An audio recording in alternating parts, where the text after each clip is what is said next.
Hey collectors, welcome to Star Wars Collected. I'm Jonathan. Today we're going to be doing some unboxings. We have two of these Black Series First Order helmets. We're going to open them up, see what the condition's like. Some people have had some dents and scratches in there, so we're going to check out mine, and then we're going to compare it to an Anovos bucket and see how the two compare.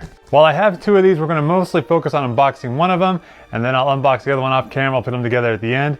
So let's take a little look around the box here. This features the sort of newer Black Series box where it has sort of this one corner that's sort of a different shape. We've got a cool sculpt of the, a cool picture of the sculpt of the helmet here.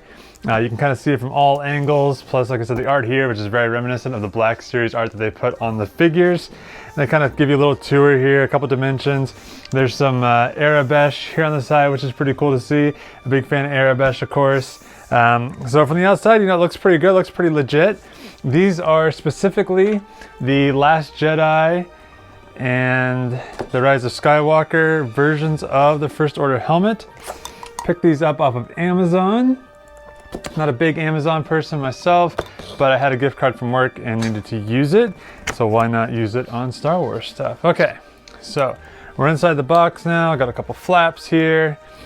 Got a little skull cap on top here with sort of an iris type thing, keeping the bucket inside all nice and safe. As we get in here, we have a wrapped up helmet here, just sort of in tissue paper. I don't remember the other ones really having tissue paper on them too often. A lot of times I think it's been like a plastic bag type thing. There is a little insert here on the side with a little thing telling you all about the helmet itself. I'm sure it's going to be where batteries go and things of that nature. I doubt I'll ever put batteries in mine personally, because what is this, for children?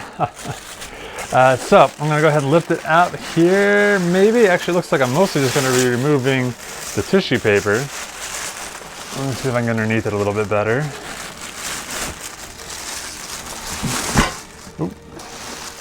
Definitely in there very solidly. We'll take the box away here. Put this down. And the tissue paper was sort of parting and tearing as I lifted it up. So here we go, the first unveiling. Now I've yet to actually see one of these in person, so I'm excited to see this with you guys as well for the first time. Right off the bat here, I'm noticing a little tiny dot, a little discoloration right here. There's also a little scratch on this side over here. We do have a couple seams as well from the molding process. I'm being very critical because I've seen a lot of people online have some major issues with theirs. A couple little plastic tags there, but those went away right away. Looks like we might have a little scratch up here. Doesn't appear to be a crack. A couple little flakes of tissue paper. Well, here we've got some major indentations. This might be hard to see with the light being too direct, but right down in this area right here are some major little dips. Luckily those are on the back of the helmet, and I don't tend to display the back of my helmets all that often, so it doesn't bother me all that much. This is very smooth on top. My gosh, it feels super glossy. Okay. The bottom also kind of feels almost like a different material, but not too bad. There is a little tiny seam line that goes right here, up and over. Of course, there's this one, which should be there, but there's a kind of a little injection line right there as well. A little rebreather piece looks pretty okay. So now pulling it out from my face so that I'm not just hyper looking at it super up close. It's not too bad looking. There are some sort of weird gaps here. Not loving this gap here nor this gap over here. So that's not perfect in my opinion.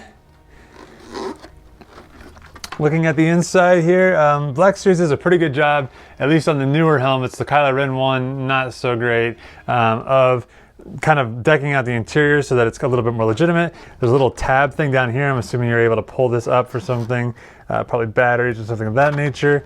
But in general, they do a pretty good job at finishing these helmets anymore. I like that there's sort of like a little rubber grommet type thing here when it presses against your face. That probably makes it a lot more comfortable. Looks like we have a little strap and sort of the inner workings here to adjust it to fit on one's head. So I would say not bad. If I step back here a little bit, the only thing I can say that's kind of bothering me about this specific one is these lines here on the front. The way that this right here is lining up and the way that's lining up over here, those are some pretty large gaps. So I'm gonna go ahead and open up the second one. We'll take a look at what that one looks like and compare the two against one another. And then we'll compare it all against an Anovos one. Plus I actually made one, so we will take a look at that one too. All right, taking the tissue paper off of our second helmet here.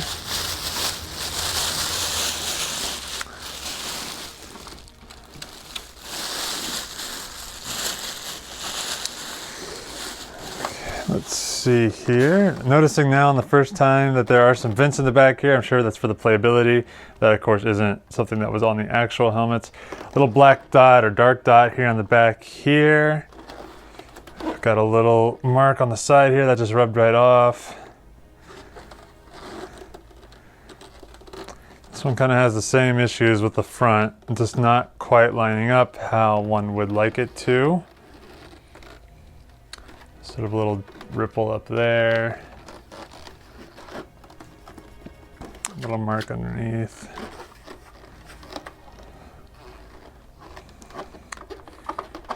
Dark spot on the back. And this one kind of has that same sort of drop issue right back in here. Again, I'm not sure if this is going to come up on camera, but there's sort of like a little dent and then like a run, a line that sort of runs here. So, you know, I would say maybe this one is ever so slightly better. The front still has quite the gap as you come down here by the little breather part. So I would say that these are pretty okay. These are maybe 80% of the way that I'd love them to be. You know, overall they look pretty good. They're gonna look fine on my shelf. The reason I have two is because I wanna make one the Executioner helmet, something that I thought I had purchased from Anovos, but Anovos doesn't deliver products that people pay for anymore. So I'm gonna make my own. So not bad overall, could be better. Not quite as good in my opinion as maybe the X-Wing helmets were. I'm trying to think of some of the other ones. I never really was a huge fan of the Stormtrooper helmets. I think they're a little undersized and I hate that they put the panel for the batteries on the outside on the back when they could have very easily put it on the inside. So in the grand scheme of Black Series helmets, these are, you know, towards the top. Not quite as good as the X-Wing helmets, but not bad overall. So what I'm going to do now is I'm going to go ahead and grab that Anovos bucket as well as the one that I made, and we'll just kind of compare them all together. Okay, now we kind of have these all together here. This is the one that we just opened, one of the ones we just opened from the Hasbro, from the Black Series. This is the Anovos version of the Force Awakens helmet, and this is a helmet in the back here that I've made, and we'll just kind of move them all around. So one thing I definitely noticed for sure is that the Hasbro one feels more substantial. Like if I didn't know who made what and I was just a collector, you handed this, put this in my hands, this has got a whole lot more weight to it than what the Anovos one does, which is much more lightweight. So in some ways, this kind of feels almost like a tire end. That being said, the Anovos one, at least mine, does not suffer from quite as many of the gap issues that I'm finding on these other versions. I know other people with their Anovos versions did have more issues than I have. But otherwise, all around, you know, they are pretty comparable to one another, which is pretty amazing. I don't remember the Anovos' price on this one. It was not astronomically expensive, but it was not, I think this was supposed to retail for about $100. I got it for a lot less than that. So, you know, comparing the prices with one another, I think you'd be hard to say that the Anovos one is worth considerably more, but it is a more accurate helmet. It doesn't have these little seam lines that are sort of just randomly showing up here and there.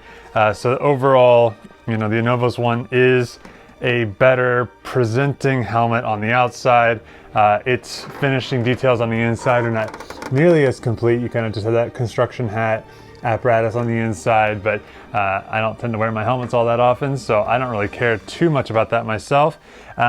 So that is those two side by side. I'll just sort of push these to the forefront here. This is, I think, and I don't actually remember specifically, but I think this is the first helmet I ever made. It was around when Disney bought Star Wars that I kind of reignited my passion for Star Wars. And then I remember when this was sort of announced that, you know, the new movies were coming out and we got our first look at what the new Stormtroopers would look like, that I felt compelled to make a helmet like that. So I bought a mold off of somebody off of eBay, and having never finished a helmet before, you know, I went in and filled in all the little bumps and smoothed it out, and then found the photos that were from the Set Use FN2187 helmet, and made sure I got all the little bloody prints just as I could, as perfect as I could. Tried to age it up a little bit here and there, just to make it look quite right. And you know, having built many more helmets since then, I do see some early issues here and there, but honestly this helmet I think means a lot to me. The excitement that we all felt around when The Force Awakens was coming out, that build up, not knowing what it was going to be like, thinking Star Wars was basically dead, and having it come back, just super exciting time. So when I see this helmet, I think about that, and then I think about all the helmets I've built since then and how this one sort of was the start of that. So pretty cool. So that being said, you know, maybe the construction on this one isn't quite as good as the Hasbro one, but if I was going to keep one of them, it would certainly be this one. All right, collectors, there you have it. This was my unboxing and review of the Hasbro Black Series First Order Stormtrooper as seen in The Last Jedi and The Rise of Skywalker. And then a quick comparison of what the Anovos one looks like and the one that I have made myself looks like compared to that. So, you know, overall, I think for the money, once again, Black Series delivers a great value for the helmet. Is it going to stand up to a screen accurate representation? It's not, but I think if you are interested in Black Series, you kind of know what you're getting, and I don't think you're going to be disappointed with the investment that you make in this helmet. So if you like videos like this, please give me a like. If you want to watch more videos in this nature, please subscribe to me. We have new videos here all the time, including a whole lot more unboxings coming from my most recent haul of Star Wars items in the last month. And if you like getting deals on things and you like seeing sneak peeks and participating in polls, make sure you're following us on Instagram because we're posting there all the time too.